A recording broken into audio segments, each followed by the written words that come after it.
Hello, welcome to the channel.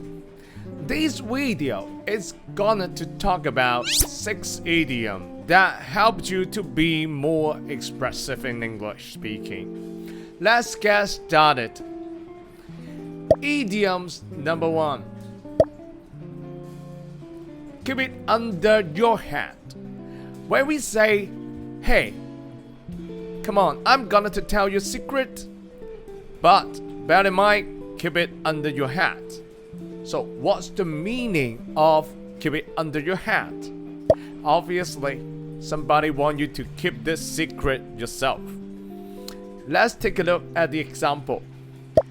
I will tell you something about a special gift, but bear in mind, keep it under your hat.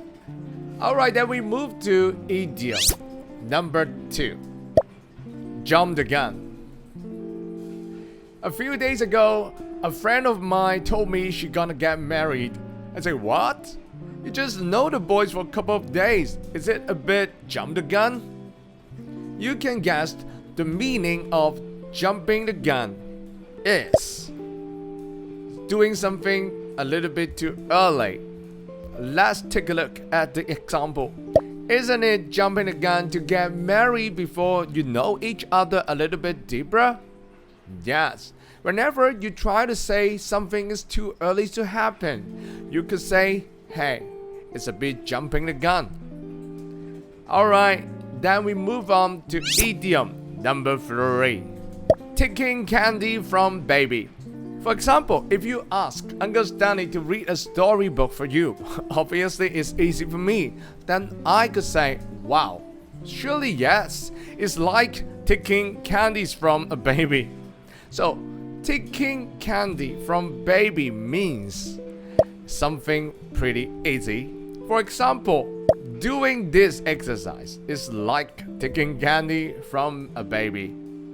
Alright, so, but bear in mind, try not to take any candies from any baby. Okay, then we move on to idiom number 4. Let's take a look. Movers and shakers. Nowadays, many YouTubers and KOL, their speech or their words are very important to many different of their subscribers.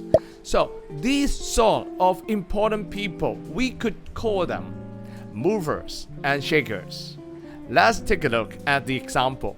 Nowadays, most of the KOLs and YouTubers are movers and shakers. That's right. If you try to be someone important, you could start your YouTube channel as soon as possible. Very nice. Then we move on to idiom number 5. Pass me the buck. If anyone got a problem and try to pass it to someone else, then you could say they pass the buck to the other people. For example, hey, you can't finish your homework, don't pass me your buck. Which means that you can't finish your homework, don't expect me to finish it for you. That's right, you have to take your own responsibility. Okay, then we move on to the last idiom. Idiom number 6. Put your foot in your mouth.